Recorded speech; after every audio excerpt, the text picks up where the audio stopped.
Live but recorded, it is LineLocked, the NDRL version, the official. I love that word, official. Official NDRL version. That is the Nostalgia Drag Racing League, in case you didn't know. Oh my God. What is up with you, man? I don't know, a lot. Just doing a lot of work. It is wintertime. It is wintertime. It has been 2 months about since we've been on the racetrack. Yep. And we still got another 4 to 5 months, maybe. Let's hope not. But yeah, we got some testing to do in March. I'm hoping everything will be ready by then. You getting the itch? You getting the itch? I've always got the itch. I always want to be on the track. You know, for a lot of reasons. Well, I miss our family, man. Yeah. You know, our racing family. Being able to just sit out at the track in the pits and BS. That long winter break. Yeah, long. Got winter depression. Winter depression. And, this is a good time for people to get all their stuff done for the race cars for the next season. I know you and I both have our engines getting re-bearinged and looked at and gone through. Performance Automotive. Performance Automotive. That's in Bethalto, Illinois. Yeah, we got them there. And I got 2 transmissions at Deshawn's Transmissions. Deshawn's, man. Yeah, you guys ever want, well, first of all, you guys want a very high-quality engine build, Performance Automotive in Illinois. Those guys are great, Mike and Gordon. They got our engines, and they got Vern's engine, too. So 3 of our team's engines are at his shop right now getting work done. And then Deshawn Transmissions, he's just north of Indianapolis. Yeah, like 45 minutes north. Yeah, he builds our transmissions, and man, great guy, great builder. What are you guys doing for wintertime? Yeah, let us know. We need comments on these things. Please comment something. Yeah, please. Tell us what you're doing. Yeah, tell us what you're doing. Send some pictures. Maybe we'll talk about that. Maybe we'll make a whole segment on it. Yeah. LineLockPodcast@gmail.com. Send us what you're doing, maybe some pictures, and then make sure you comment on this, like and subscribe as well. If you're not there already, well, I think most everybody's listening is, but if you're not, make sure you like and subscribe everywhere that you're seeing this. So if it's on YouTube, watch it, like and subscribe there, comment. And if it's on a podcast platform, if there's the ability to give it a thumbs up, do that, please. It helps us out. Yeah, even if, all you're doing is waxing it over the wintertime, send us a picture of you waxing it. Yeah, I don't know. Just anything. It'd be cool. I know there's some people out there that's mentioned to me that are doing some big stuff. Like I know Vern is having a whole chassis redone. Yeah. So if you're in that boat, send us that, and maybe we'll make a segment, have you on, we'll talk about it. That'd be cool. Yeah, right? Absolutely. Well, make sure you guys send that your comments to us on what you're doing. Also, be sure to like and subscribe, comment, whatever. We need the channel to grow now that we've got NDRL on board.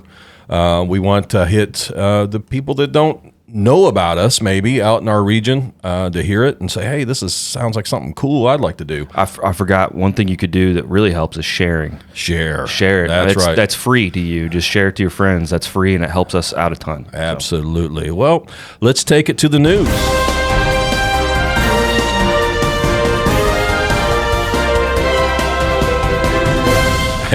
Where was my intro in that? I don't know. I always introduced you. Yeah, that's all right. No, it's all good. Just some news from the NDRL. We've mentioned this before. We'll mention it on every episode till the first race probably, but the NDRL has added a new gasser class. It's the straight axle class. A lot of those guys are coming from Straight Axle Mafia. I know you guys probably have heard of them before. So that's going to be exciting. Your representative for that class is going to be Shane Lyle. Make sure you get in contact with him if you have any questions about the rules. That's Nostalgia Gas at nostalgiadragleague.com too is his email. Nostalgia Gas, not Gasser? Gasser, sorry. Nostalgia Gasser. Yeah, okay. My bad. There we go. Also, our race schedule, this was a big announcement that we did last episode. Our big announcement is the NDRL is going to 7 races for the 2026 race season. What this means is that historically we've only done 6, and we're going to kind of stick with that. Real quick, it is Nostalgia Gas at Nostalgia. Oh, okay. Sorry, so it is Nostalgia Gas. Nostalgia Gas. Just wanted put it on the screen. Yeah, Chris. I'll put it on the. Yeah, here we go. Sorry about that. There we go. Anyways, so historically, NDRL has done 6 races a year, and all 6 of those races counted. This year, we've thrown an extra one in there for you. So if for some reason there's a race you can't make, all you need to do is make 6 because your what? Beep that out. Beep it. Your 6th races, your highest quality or highest points for those 6 races will be the only ones that count. So you have one throwaway race. We highly, highly encourage everyone to attend all 7, but hey, life happens, family happens, vacations happen. We understand. So you only really need to make 6. And Corey brought up a good point last time. It is your worst scoring event gets dropped, correct? You do not get to choose. Yeah, and that's pretty important. And now I understand it now that we talked about it. That the reason that being that way, but you have to attend at least 6. Probably, most likely, you have to attend 6 to be in the hunt for the championship. 100%. You're going to have to at least 6. The competition is so fierce out there in all the classes. That's going to be pretty tough. Yep. So the other thing is that our membership lines, you call and get your membership. No. To get on for the 2026 race season, you have to obviously be a member. Let me take it back. I'm already putting my foot in my mouth. You don't have to be a member to race with the NDRL, but to be a part of the points, you have to be a member. And now everything else that you get for membership. Yes, there's a ton. Yes, and there's a lot of stuff that you get for that membership cost. And it is correct me if I'm wrong, Corey, $125 for a racer, and then $60 for the associates. Correct. You can mail them in, but we do encourage you to do that online. It's so much simpler for our membership employee. I don't know what you'd call that. Director. I don't know, to be able to deal with that if you do it online. I know there are some costs involved there, but if you think about how much time and effort it takes to mail something at this point, what is $5? Yeah, right. So we have to cover on our side with the credit card costs. And you have to worry about it getting lost in the mail or anything like that. And you just do it online. It's an extra $5 for the online portion, but not a big deal. So make sure you get it in on that as soon as you can. We have 66 now. It's January. We have 66 that signed up. Last year we had 360 something. Yeah, 400, 340 something. You'll get it out there. Yeah, I'm sorry, man. I'm stuttering. So let's do this, Corey. Let's set a goal by the end of this month.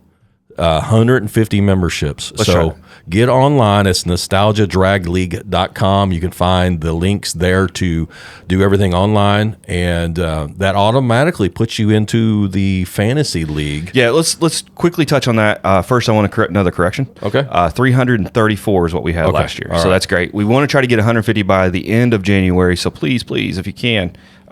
Tax return checks are coming, so February at a minimum. But we want to see 150 by the end of January if possible. Yeah, we'll do something fun if we get there. Yeah. When you sign up, within a week of you signing up, now this does not include if you mail it in, but if you do it online within a week, most of the time that evening you will get an email that will claim your membership account. And what that is you go to the Nostalgia Drag League page and you'll put a pin in, you'll create a pin, put it in. And then you'll have access to, right now, just all the data that we have available to us right now. So it'll show your stats. It'll show a directory of everybody else's stats, which is kind of cool. And that's kind of the starting platform. We're adding things as we go here. Yeah. But there is one important part you can put in there is under your profile, you can actually add emergency contacts. We're really going to push that this year for everybody to have at least one emergency contact in there. It's saved. No other members can see that. Only the admin staff can see that. So please do that. Once you get claim your account, go in there and put an emergency contact in. That would be great. Secondary to that, that also gives you, your membership gives you access to the fantasy league, which is going to be starting soon. Mm-hmm. Probably into April, whenever actually release it to the public. But we are going to be beta testing here this month. So we'll probably have at least some good idea exactly how it's going to work, and we're going to post a video about that. Yes. And the good news about that, we just learned here recently that, we were looking for a sponsor for the Fantasy League. We got one. We got one. And what did we say that the person that had the highest points at the end of the year, what was they going to get? So right now, just because we want to guarantee it, right now it's guaranteed $1,000 for the championship. $1,000 cash for the person that... No, I take it back. It was $1,000. Yeah, exactly. And then ideally what we wanted to try to do is try to get close to $2,000 in the pot so that we could give $1,000 to the winner, $400 to the runner-up, and then every race you'll have $100 winnings or something. We haven't officially set that. That will be officially set by the start of the season, but we did get our first sponsorship in that, which is great. Doug Duell stepped up. Duell Motorsports is going to sponsor. Thank you, Doug. So that's our first one. We really want to try to get one or two more for Abel to try to get that purse to $2,000 so that we can have something every single race plus runner-up money too. And just real quick here, the fantasy, the way it works, in case you don't know, is just like playing fantasy football. You have a roster. You're going to have one driver from every class, which is 7 classes now because we have the gassers coming on this year. You pick the driver that you think is going to do the best, and for each class, and then however they do at the end of the race weekend is how many points you get. The caveat is you have a budget, and you can't choose the person that's going to win in every class, because you're going to have to budget yourself, and you may have to get a person that's not done too well this past year or recently to make sure that you hit your budget. And on top of that, there's other added bonuses, like you pick a captain of your team and their points get extra. Again, all these things are going to be developed in to make sure they work after the beta testing. Yeah. But there's also per race event budgeting, the amount a driver's worth will change between each event. Yes. So if they've done poorly for the past 4 races, their original price has been dropped by $4 or $5 or whatever it could be. So it's going to be a very interesting thing to see how this all plays out. Again, all these will be set in stone before the first race so that it's fair to everybody, and it should be laid out pretty consistent on the website, so you know the rules. Kind of just as an example, I haven't done very well, and then my price would have been low until I hit Durana. And right then I won a race. And so I was an underdog. Yeah. And my price would have been low. It would have been easy to get me on your team. But now I'm like first or second. Yeah. So as of right now, I think the $57 is the cap per driver. Yeah. Obviously, you're like $55 or something. Yeah. Because it's based upon all drivers in all categories is what your price is going to be on initially. And then from there, it's going to be per class. But I'm really excited about that. Really, really excited about it. It's going to be a lot of fun. I think I'm more excited about that than anything. Yeah. And it's really developed a really cool things that we're doing on the NDRL to make it more fun for everybody. Yeah, and that's exactly what we want to do. I mean, a lot of people, this is their life is drag racing, and they want to see stats. They want to see how their friends are doing, and which is, if you sign up right now, you can see your own stats from last season. From last season. Yep. And we have intentions to maybe add years past as we go, but we're just right now we're not able to. It's not in the cards right this second. All right, well, the last piece of news we got, it's still 5 months away, but actually 5 months. Our first race is in St. Louis, and that is a wonderful track. If you've not been out there, it's Memorial Weekend, right? So it's the 22nd, 23rd of May. Yep. And we set, on the last episode, a call out for anybody that wants to race go-karts with us while we're over there. That is if the track is running.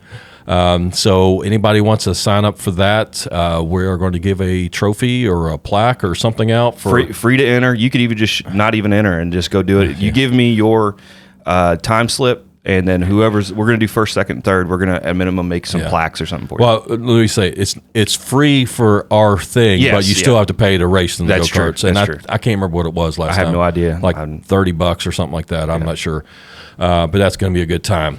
Well, I tell you what, let's go to our sponsor, and then when we get back, we are going to talk to the Nostalgia Superstock, or the NSS 2025 champion, Mr. Jimmy Ray. So stay tuned for that, and here is a word from our sponsor. Do you need an engine built right for your car? Take it from us. Call Performance Automotive in Beth Alto, Illinois. Whether it's a small block, big block, Chevy, Ford, or even a diesel. Call Mike or Gordon. These guys are guys that you can trust. That's Performance Automotive, and tell them LineLocked sent ya.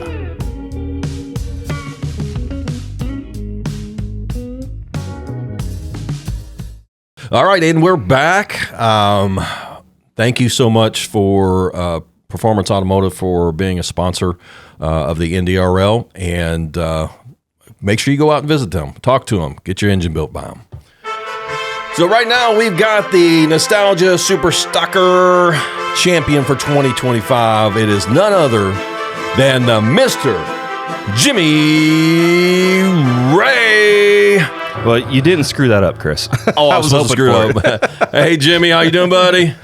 Doing good, guys. How are y'all today? Not too bad. It's a little chilly, but it's warming up outside, so that's pretty good. I don't know if it's things to come or not, but it is what it is. Tell us a little bit about yourself, Jimmy. Who are you? Because this is the first time I've ever actually met you, so this will be really interesting for me to get to know you. Yeah, do a virtual handshake here. Yeah. Yeah, I've been doing the NSS since 2008.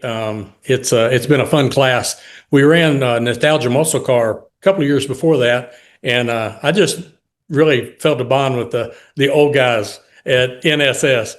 We hang out together, very little drama. We work on each other's cars, all makes. I know the Mopars are kind of the dominating force in NSS, but and we eat together. When the helmets go on, though, it's really serious, and there's a great bunch of guys.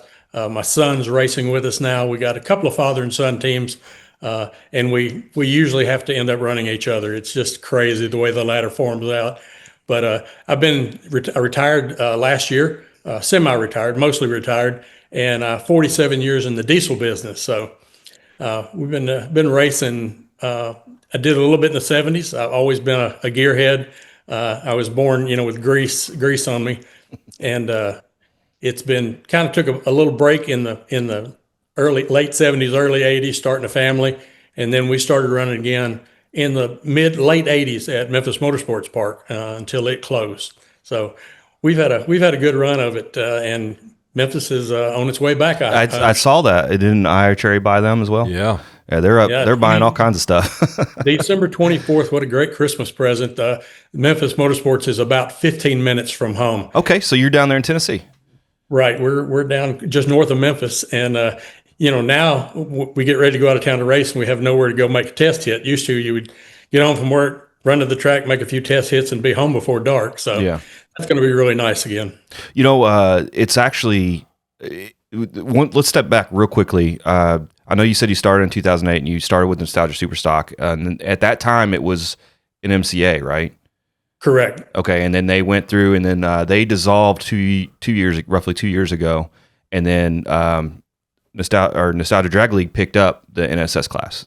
So right, we had run with the NDRL at the Fall Classic for several years, as kind of an adder. We're kind of like the gasser classes. We just kind of were a fit, they fit us in there. But NDRL, they treated us like family and not like stepchildren that just showed up once a year, like for Christmas or something. But and it was just a natural fit when NMCA kind of threw in the towel in 24 by our Fall Classic race in October. Doug Duell and Butch had kind of already come to an agreement to add us as a class, and we were a natural fit. I think we're good for each other. Oh, 100%. Absolutely, great. Yes. It was funny because in years past, we'd go to a race, let's just say Norwalk or something, and we'd always get messages, comments like, oh, what, no Nostalgia Superstock? It's like, no, I mean, that's their own thing, right? And now we got them. So that made a lot of those people happy. I know it's a very interesting class.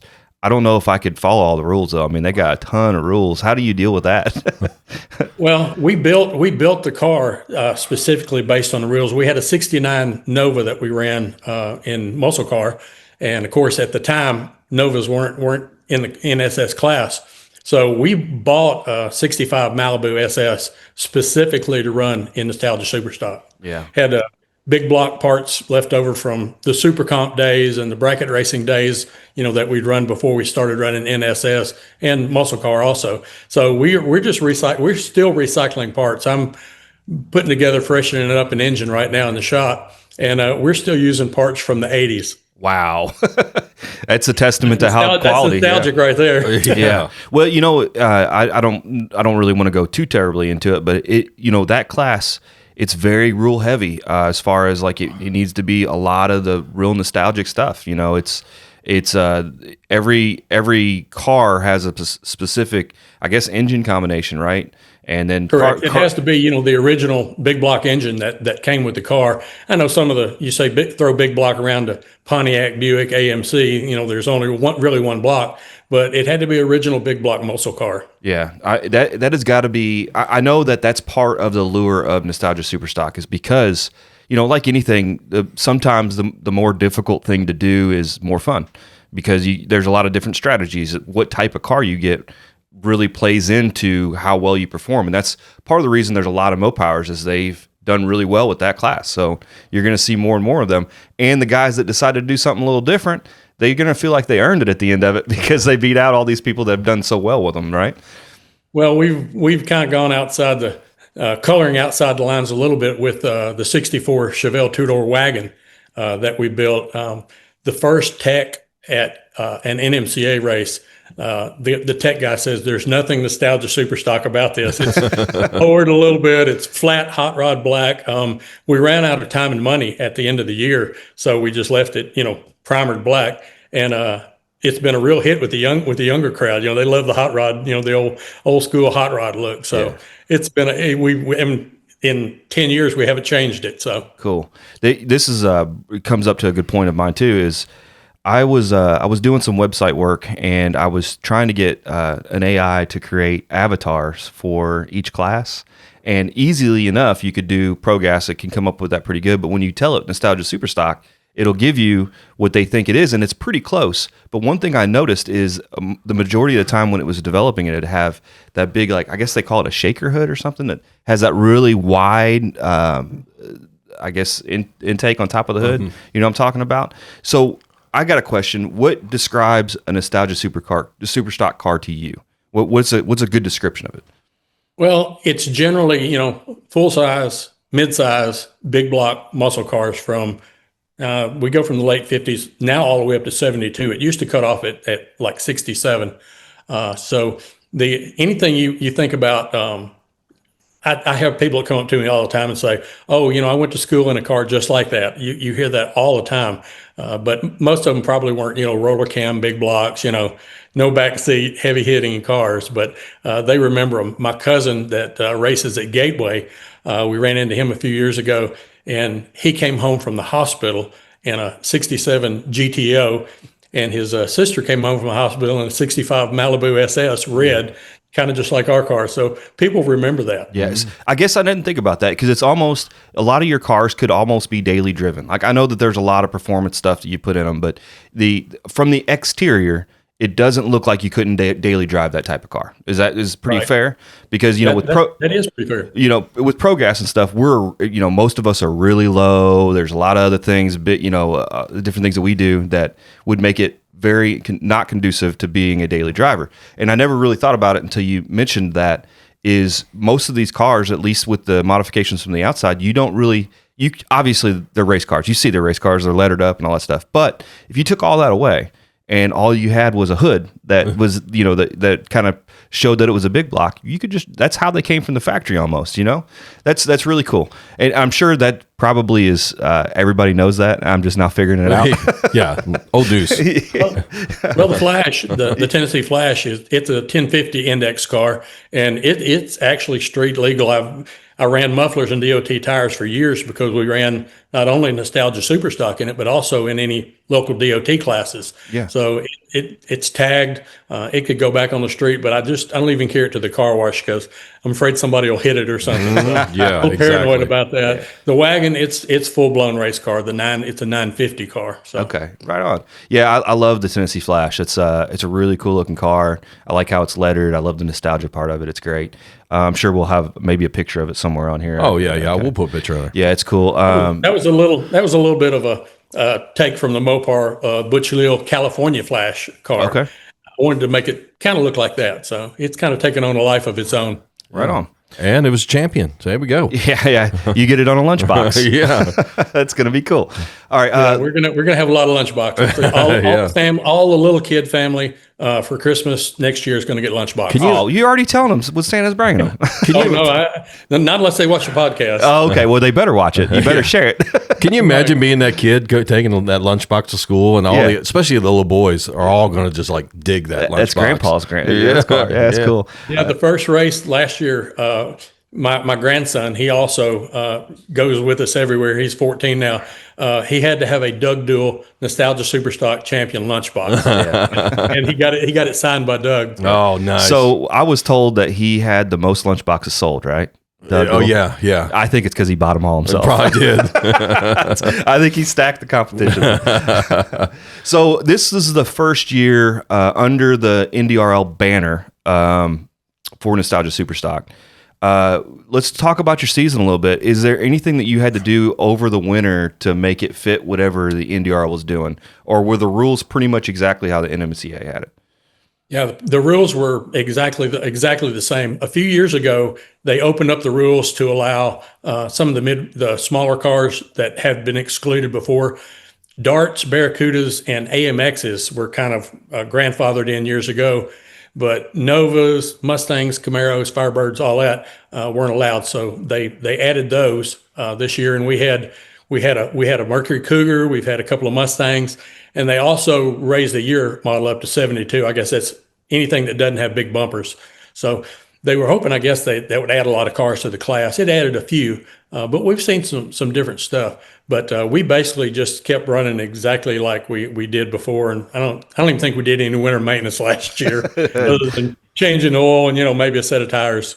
Cool. So you were on your way to St. Louis was our first race. How'd you feel about the season? What was your anticipation? I mean, everybody, they show up to win. I get that, but did you have any hesitations or thoughts or? Well, we don't really show up to win championships. We're pretty competitive at the races, but given work schedule and all that, until this year, we've never been able to make all of the races. The far away races. We've been to. We go to Indianapolis usually every year, but we don't make, the Columbus, Ohio's and those races because they're just too far away, Milan, Michigan. Yeah. So this year, being mostly retired, I got to make all the races except for one. And actually, the car was broke at the Hot Rod Reunion. Excuse me, the Wally Parks Nostalgia National. There you go. Get it right. Yeah, get it right. We had raced a local combo race where the Nostalgia Superstock runs. I loaded it up in the box on Saturday night, drove it in, made several rounds. Monday, I get it out to clean it up to go to Hot Rod Reunion, and it wouldn't move. So in the trailer ride, 90 mile ride home, the transmission broke. So luckily it was something pretty easy. We found out that it was the shift detent, the rooster comb in the transmission, and my transmission guy had it back the next day. We also found water out the exhaust. So I missed that race completely. I went and crew chief for the Grim Reaper for my son in the wagon. Yeah. So we just weren't ready to, run a championship. And then we ran Indy, made a few rounds. And then Muncie was kind of the wild card. Went to Muncie, first week of school, son didn't come, grandson didn't come, went by myself. And my son suggested I carry the wagon, the FX car, it's a faster car, so I could get some seat time in preparation for the Columbus, Ohio race where we have the FX shootout, the class shootouts and all of. So I said, I need some seat time. I haven't been in the car in 3 years. Haven't raced in competition in it in 6 years. So I carried it to Muncie and won. Nice. That was kind of the start of the whirlwind in the next couple of races. So it's like I said, we didn't start the year shooting for a championship. We made a few rounds at Columbus, and then at the final race in Bowling Green in October, my son comes up the day we leave and says, you still got a shot at this. I was in third place several rounds out. And I'm like, there's no way. He said, well, here's the only way you can win it. Number 1 and number 2 have to go out first round. And there have to be enough cars there for you to win 5 rounds of eliminations. Mm-hmm. And first round, number 1, number 2 went out. Nice. And then we started going rounds. And at round number 4, I guess I was, just a few points out. And we ran our good friend Steve Wilson. He's a local guy. Runs the Granny's Garage 69 Chevy Nova.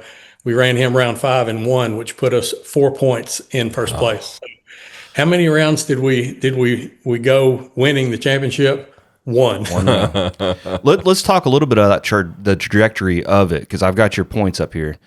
So in St. Louis, it looked like you won 2 rounds. You just qualified and won 2 rounds, and that's really not going to get you the championship. And then Bowling Green, next race, you had zeros all the way across the board because of your issues. And so that right there, you would think, especially as tough as the competition is, that you're done, right? But then we go to Indy. It looks like you won 2 rounds. It looked like in Indy. And then we go to Muncie, and that's where that big 25 points comes from. And not only that, but it looked like you qualified, third? Because you got an extra point there too. So the wagon was deadly. It ran a lot of dead-on passes. So being, like I said, not being in the car that many years and not knowing the car, how it leaves and reacts and all that, it was the car that won a lot of those rounds because it had a lot of dead-on passes. So just looking at these numbers right here, so we're 4 races in, and it looks like to me that you were probably tied for second. It looks like, is that accurate? Yeah, I think that's accurate. You had 64 points to the number one. Johnston would have had 65, so you would have been tied for second. It looks like. Maybe I'm wrong. Maybe there's numbers down there I'm not seeing. Pretty close. So we go to the next race, which is Columbus. And it looks like you just showed up. You got your 6 points plus 2 rounds, so 10 points there, and now you're at 80, which puts you quite far behind because coming into Bowling Green, our Fall Classic, you only had 80 points to. It looked like number one was 101, so that's 20. That's 21 points he has to make up. That's a lot of rounds. You know, like your son said, you needed 5, or you could have probably done 4 and qualified 1. That would have given you some extra points there, and that's the strategy in all this. Qualifying matters, as Chris knows. Qualifying matters, absolutely. So at the end of the year, now you ran and you won not only the event in the Fall Classic, but you won the championship. Runner up. Okay, so there must have been somebody in there that I'm not seeing that end up getting that. But you runnered up there and you got the champion. You sealed the championship with 111 points to number 2 is 107 and number 3 was 103. So that is pretty tight competition. You're talking 1 round between each one. That's all it was. Is 1 round between each one. So that had to have been exciting, but the pressure had to build at that Fall Classic because you know, you go through first round and everybody hopes to win first round. To me, it's the hardest to win is first round just because, you know, there's a lot of reasons, but, you know, part of that is just the jitters of it, right?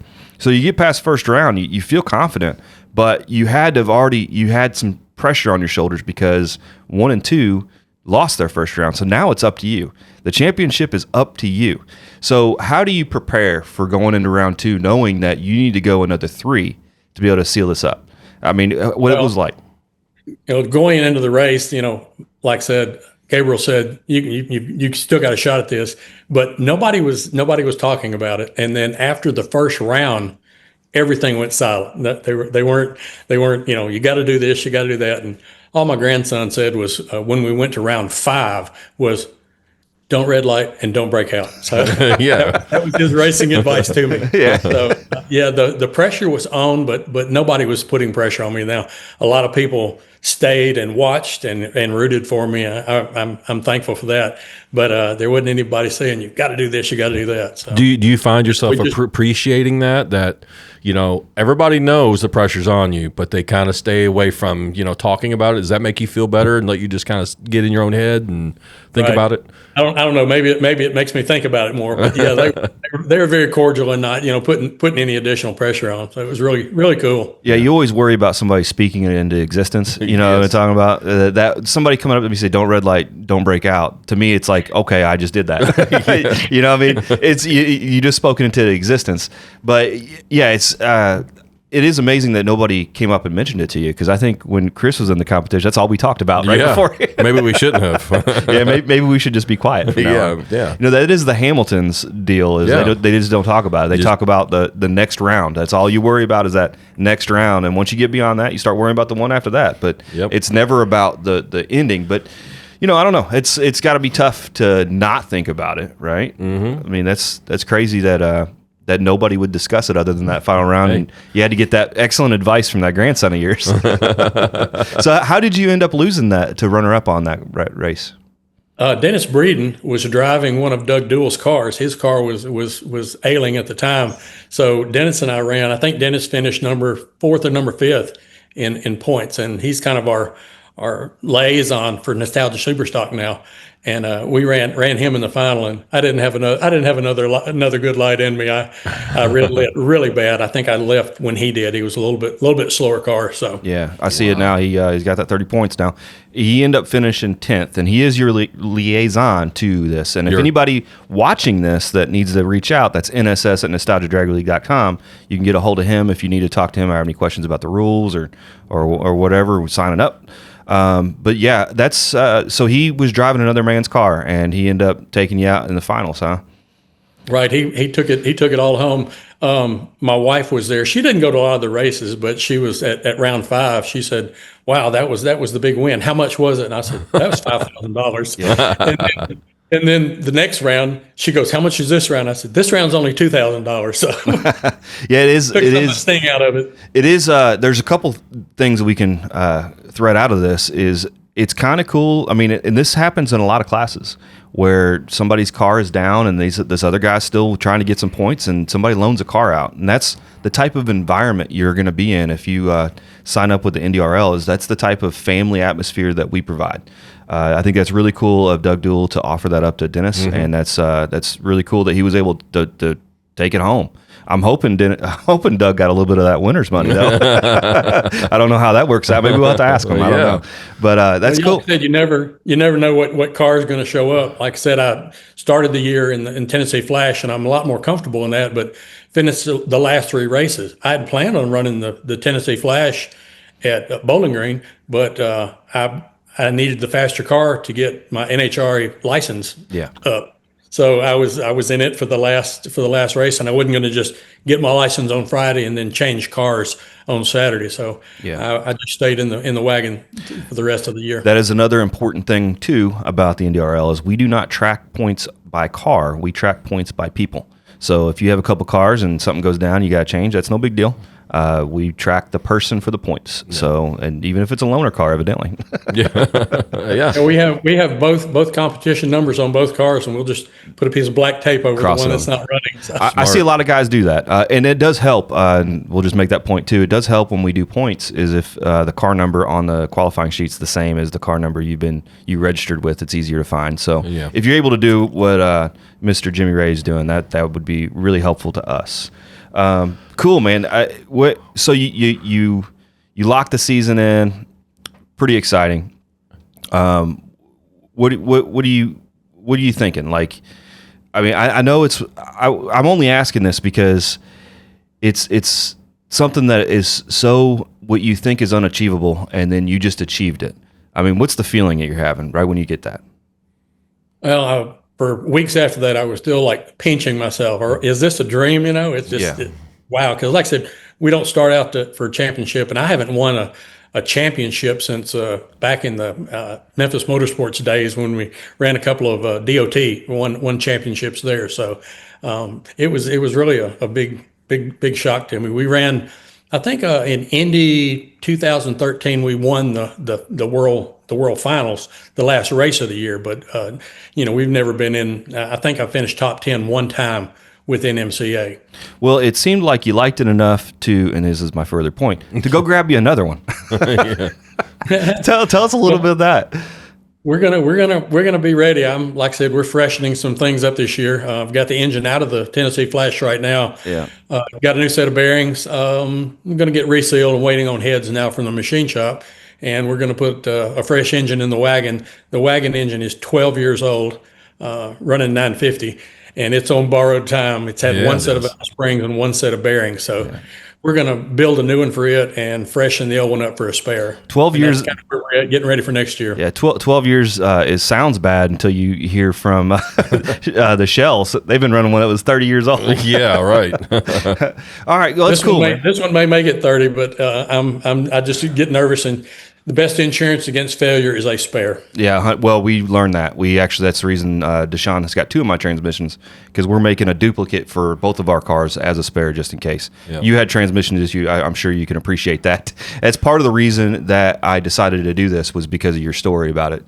Just being able the ability to swap them back and forth. We try to keep all both of our cars the same power plants and parts and stuff so that we could do some interchanging. So that's smart. Hey, this is what we're going to do. We're going to give you as much time as you want to thank everybody that needs to be thanked, and then we're going to do the quick 10 questions. You got to load it up while he's doing that? I can try to find it. Perfect. All right, go ahead and tell us anybody you want to thank and appreciate, and we'll listen.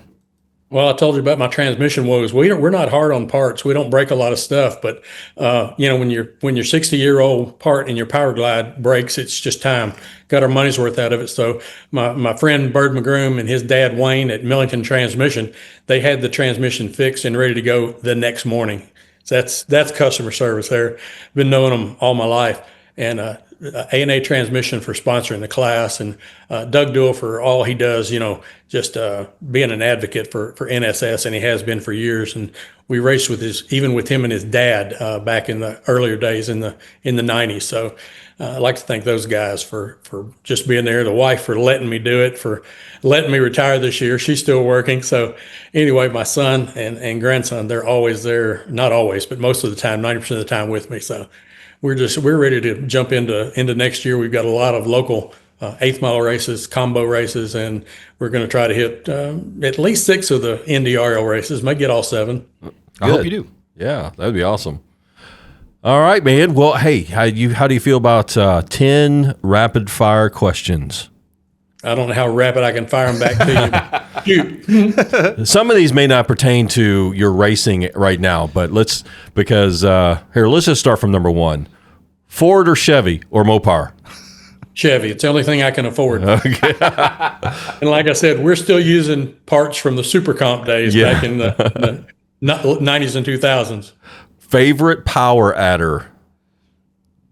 Oh, I'd have to say turbocharging. I said, I do diesels for a living, so boost is I've been boosting for way before boost was cool. Favorite muscle car? 1970 Mach 1 Mustang, Grabber Blue, 428 Cobra Jet shaker hood. Yes. That seemed a pretty rapid response there. Even thinking about that one. That I know that car very very precisely. I know that one. Yep. Alcohol or gas? E85. Oh, okay. Threw a curveball on that one. Yeah. Well, when the fuel got so 110 race fuel got so high, my car will actually run on 93 pump gas, but it's very inconsistent from Exxon to Mobil to all that. So we started running 110 for years, and it just got so cost prohibitive. The E85 works wonderfully. We test every batch and we buy it, and it's like $1.75 a gallon right now. Dang. That's actually way better than alcohol. I might have to switch myself. Yeah, wow. Okay. Big tire, small tire? Big tires. All right. Do you like the Pro Tree or the Sportsman Tree better? Sportsman Tree. Trans brake or foot braking? Foot brake all the way. 8th mile, quarter mile? Quarter mile all the way. Yes. RV or hotel while you're racing? Well, when I go and it's just me going, I camp in the trailer. I camped for years at the Featherlight Suites, and we stayed at the Hallmark Hilton before that. But when the grandson and the son goes, he likes the pool in the evening and all that. So it really depends on who's going. When the whole family's going, it's definitely hotel. When it's just me, I like to camp out. Good, yes. All right, here's the last question, and the hint is LineLocked. Your favorite YouTube channel? LineLocked. There we go. Oh, there we go. Thank God. Finally, our first one. You had to give him a little push at the beginning of that. Yeah. Jimmy, man, it's been a fantastic time listening to your story about the season, and we look forward to seeing what you pull off this next one, too. So I assume, have you registered up there, Jimmy Ray? Registered 2 weeks ago. I got my acknowledgement in last week. Okay, fantastic. Have you signed up for the membership area yet? Don't think so. Okay, I'm gonna make sure you got an email. I've paid my dues, but I haven't gone any farther than that. Okay, I'm gonna make sure that's sent to you, and then you can get in there and check your stats. Which a hint, you did pretty well for NostalgiaSuperstock. I don't know if you knew about it. All right, man. Well, thank you so much for coming on and talking to us. Maybe we'll have you on mid-season and see how things are going. All right, anytime. All right, thank you. Thank you, guys. All right, man. Take care. Have a good day. Bye. All right, that was fun. Yeah, man. Man, that NSS class, I mean, they came on to the NDRL and, I think they brought 70-something drivers? Yeah, they, as far as memberships, they did really good last night because we were in trying to beat each other out. They had 121 individual cars show up to race with us. Now, as far as memberships, I don't have that just right here, but they did have 121 unique entries throughout the season. Yeah. And ProGas had 121 as well, so we just tied it up right there. Yeah, and so it's really exciting watching those guys go down. I mean, you could tell when you see those guys sitting in the staging lanes, you know who their class is. It's all those big-bodied cars, and they're fast. They are fast, very fast, deceptively fast. Yes, you would think. I mean, hey, it looks like a car from the 60s and 70s, and you would think it's not going to be that fast, but man, they haul a butt. Yeah, they haul a butt. A butt, yes. A butt. Yeah, there you go. Do we have any comments or anything? No, we don't have any comments this time. I'm hoping that changes. Maybe Yeah, we I get know. some more comments on this one. So here's the deal, guys. Like, subscribe, share all of our stuff. And hey, we love reading your comments online on this podcast. If good or bad, we'll take it all. And it doesn't have to be public. You can just send us a message on LineLocked at LineLockedPodcast@gmail.com. LineLockPodcast@gmail.com. You can also get to these episodes. I mean, you're here now, obviously listening, but nostalgiadragleague.com. You can go to media and drop down to podcast. Correct. You get the most recent one plus the archives. You can actually go to linelocked.com and it'll take you to our Blood Brothers kind of page, which is there too, the LineLocked part. Any of the podcast channels like iTunes, Spotify, all of our all those type of things, this podcast should be on there. I've gone through quite a few of them. They're there. So it's a great idea to kind of just, if you're in the car and you want to listen to it and while you're driving, that's great. So make sure that you like and subscribe. We would like to get up to, 10,000 subscribers. By the end of the month. I think we're at 72 now. So we're 81 actually. Yeah. So we're only 9,000. We really need to get to the minimum of the 100 so that we can lock, because YouTube's weird where you have to lock in.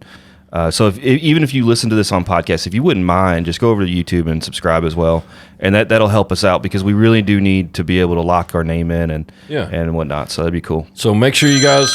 That's the phone number. Hey, who's calling us? I told you not to call me here. I thought your phone was on mute, man. Jeez. All right, guys, that's it for us on this episode. Next episode, we're going to have the legend, the other legend, Jackson Messamore. So be sure to tune into that. For now, we are LineLocked. All right, we're out. See ya.